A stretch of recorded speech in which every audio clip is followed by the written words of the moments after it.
సంవత్సరాల తరబడి government job కోసం వేచి చూస్తున్నారా? కేవలం 8 నెలల్లో మీ కల నెరవేర్చుకోండి. వెంటనే కింది నంబర్స్‌కి కాల్ చేయండి. Hello viewers, welcome back to our channel. ప్రస్తుతం మనతో పాటు ఉన్నారు centre for human security studies founder and executive director Kanneganti Ramesh Babu గారు. సార్తో మాట్లాడదాం. నమస్తే సార్. నవీన్ గారు నమస్తే అండి. సార్, ట్రంప్ ఏవైతే రూల్స్ తెచ్చారో దాంట్లో ఒకటి ఏంటంటే గవర్నమెంట్ ఎంప్లాయీస్ రిక్రూట్మెంట్ పైన ఎవరిని కూడా కొత్తగా తీసుకోవద్దు. మరి రీసెంట్గా మనం ఒక వీడియో కూడా చేసాం. 8 నెలల జీతం ఇచ్చేస్తాం, ఇమీడియట్ గా మీరు రిజైన్ చేసేయండి అని. దానికి కొంచెం ఆశపడి కొంతమంది 40,000 ఉద్యోగాలు రిజైన్ చేసేసారు. మరి ఒక్కసారి దాని గురించి మాట్లాడుతాం. ప్రెసిడెంట్ ట్రంప్ 47వ అధ్యక్షుడిగా రాష్ట్రపతి భవనంలోకి ప్రవేశించి, అమెరికన్ రాష్ట్రపతి భవనం వైట్ హౌస్ లోకి ప్రవేశించిన తర్వాత 100 డెసిషన్స్ తీసుకుంటే, ఆ 100 డెసిషన్లో అతి కీలకమైన డెసిషన్ ఏంటంటే అమెరికాలో గవర్నమెంట్ జాబుల్లో రిడక్షన్, కోత. ఏంటంటే ఫిబ్రవరి లోపల ఎవరైతే మీరు పెట్టబేడ సర్దుకొని వెళ్ళిపోవాలనుకుంటే వెళ్ళిపోండి, 8 నెలల శాలరీ మీకు ముందలుగానే వేస్తాం, ఎందుకంటే మీ మీద ఖర్చు ఎక్కువ అవుతుంది, మీ నుంచి మాకు రాబడి లేదు అని ఒక ట్రంప్ ప్యూర్ బిజినెస్ మ్యాన్ లాగా వచ్చేదంతా పోయేదంతా అనేది ఆలోచించి ఒక డెసిషన్ తీసేసుకున్నాడు. దానికి ఏం చేశాడు, ఇంకొక గొప్ప అత్యంత ధనవంతుడు కుబేరుడు లేదా మంచి బిజినెస్ మ్యాన్ ఎలాన్ మస్క్ కూడా తోడు చేసుకొని ఆయనకు ఒక కొత్త మినిస్ట్రీనే క్రియేట్ చేసేసాడు. Department of government efficiency, DOGE, department of government efficiency.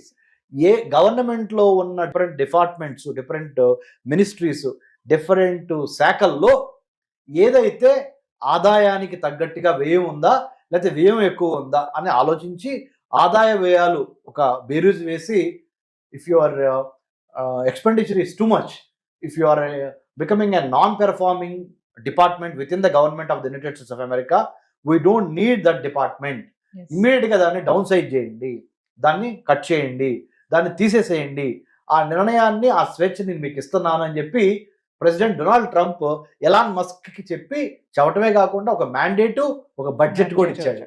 ఆ మ్యాండేట్ ఏంటి, డిపార్ట్మెంట్ ఆఫ్ గవర్నమెంట్ ఎఫిషియన్సీ అనే ఒక కొత్త ప్రభుత్వ శాఖను ఏర్పాటు చేసి అతన్ని అధ్యక్షుడిగా చేశాడు, అంటే దానికి ఆ డిపార్ట్మెంట్. సో దాంట్లో భాగంగా ఒక 20 లక్షల ఉద్యోగాలు అమెరికాలో కోత పడిపోయింది. అదే కాకుండా ఇంకేమంటున్నాడు ఆయన, అక్కడితో ఆగల ఆయన, 9 to 5 జాబ్ అంటే 9 to 5 రావాల్సిందే. మీరు ఇంట్లో కూర్చొని ల్యాప్టాప్ తీసుకొని టక్ ఏదో కోవిడ్ టైంలో కొట్టుకుంటే నేను కుదరదు. ఇంట్లో కూర్చొని వర్క్ ఫ్రమ్ హోమ్, ఇంట్లో కూర్చొని పిజ్జానో లేకపోతే కేకో చేసుకుంటా అటు ఇటు పరిగెత్తుతా టీవీ చూస్తా మీరు వర్క్ చేయడం కుదరదు. చచ్చినట్టు ఒళ్ళు దగ్గర పెట్టుకొని బాధ్యత, భయము రెండిటితో గవర్నమెంట్ ఆఫీస్కి రావాలి. అది పంక్చువల్ గా రావాలి. అది ఐరిస్ కానీ లేదా తమ్ము ఇంప్రెషన్ కానీ పడాలి. 9కి రావాలి, 5కి వెళ్ళాలి. ఎంత పని చేస్తున్నారు అనే దాని మీద మేము మిమ్మల్ని వాచ్ చేస్తున్నాము అని ప్రెసిడెంట్ డొనాల్డ్ ట్రంప్ ఇచ్చిన అల్టిమేటంతో అమెరికా కుదుపు. అమెరికాలో ఒక ట్రెమర్ అంటే కుదుపులు అనమాట. ఎర్త్క్వేక్ వచ్చినప్పుడు ట్రెమర్ ఎట్లా వచ్చిందో అందరు జనం ఉలిక్కి పడ్డారు. అరే బాబు, ఇక్కడి నుంచి చాలా జాగ్రత్తగా ఉండాలి మనం, ఇతనితో మనవాడు ఏం చేసినా చేస్తాడు, మనవాడు ద మోస్ట్ అన్ప్రెడిక్టబుల్ కదా, గేమ్ చేంజింగ్ డెసిషన్ తీసుకున్నాడు కదా అని చెప్పాడు నవీన గారు. So your right, 20 lakhs job కి సీజ్ అయిపోయింది. ఇంకా రానున్న రోజుల్లో కూడా చాలా డిపార్ట్మెంట్స్ లో కూడా ఎన్నో రకాల డిపార్ట్మెంట్లు ఉన్నాయి అమెరికన్ గవర్నమెంట్ లో. Education department, health department, water department, transportation department, finance department, security department, immigration department, n number of different departments are there.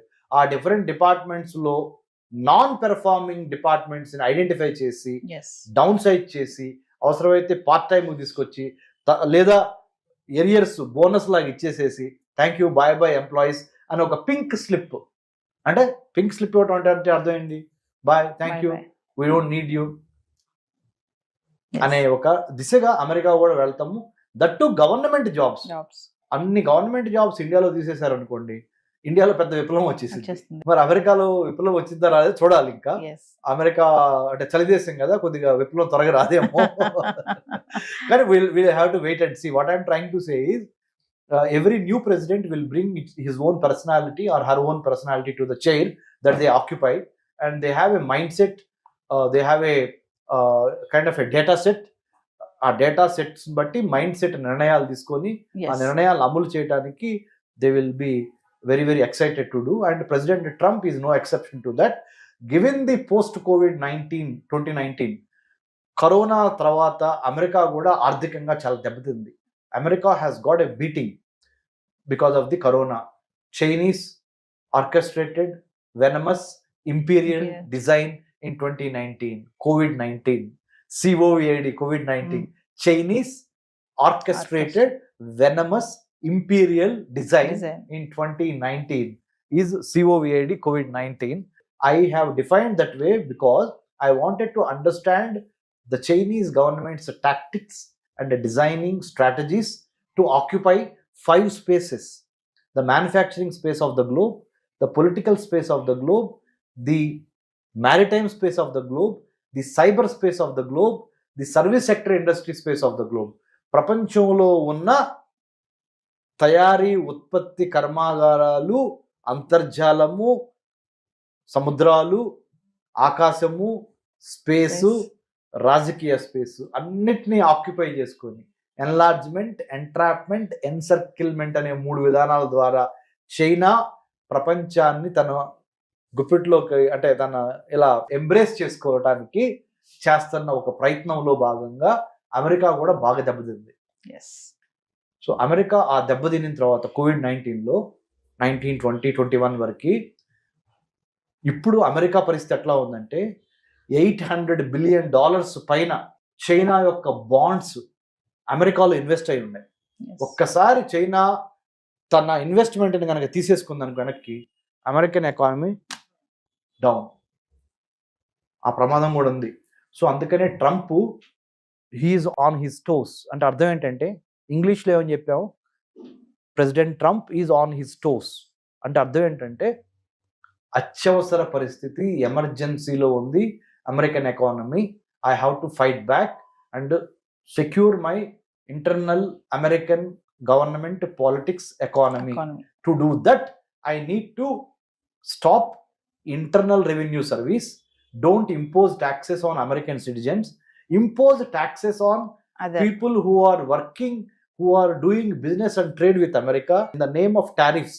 Impose heavy tariffs on the exports that are coming to United States and US is importing them. So since they are gaining, impose tax.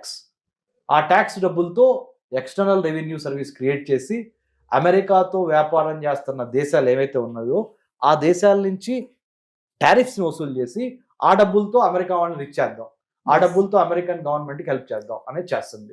కాబట్టి 20 లక్షల జాబులు పోవటం అనేది కొంతవరకు బాధాకరమైనప్పటికీ కొన్ని battles ఓడిపోయినా war గెలవాలి అంటే ఈ చేయడం తప్పదని డొనాల్డ్ ట్రంప్ భావించాడు. అంటే ఖర్చుల భారాన్ని తగ్గించడానికి కూడా అనుకోవచ్చా సార్? గవర్నమెంట్ ఎంప్లాయీస్ ని తీయడానికి కారణం ఖర్చుల భారం తగ్గించడము, ఆదాయాన్ని పెంచడము, పని చేయకుండా కాంప్లసెన్సీ అంటే లేజీ ఫెలోస్ ని నిద్రలేపటం, wake up call, carrot and stick policy అంటారు. బాగా పని చేయండి, మీకు క్యారెట్ ఇస్తా, తప్పుడు పనులు చేయండి, స్టిక్ పెట్టి కొడతా. This is the policy of the United States of America and the current president Donald Trump. I don't see any fault with that. But in the days to come ఆ పాలసీని ఎంత జాగ్రత్తగా ప్రజలకి ఎక్స్ప్లెయిన్ చేయాలి.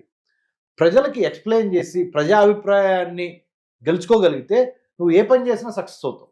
నువ్వు ప్రజల అభిప్రాయాన్ని అస్సలు పట్టించుకోకుండా రుద్దాం అనుకోండి, వాళ్ళ మీద ఫోర్స్ చేసావు అనుకోండి, బికాజ్ నీకు పవర్ ఉంది కదా అని, అది నీకు బూమ్ ర్యాంగ్ అయ్యి కౌంటర్ ప్రొడక్టివ్ అయ్యి చివరికి నువ్వే దెబ్బ తగిలే స్థితికి వెళ్తుంది. So the policy is good, but how successfully, how smartly, how beautifully, how eloquently you get the confidence of the people on the ground for your policy decision that you have taken is what the statecraft is all about.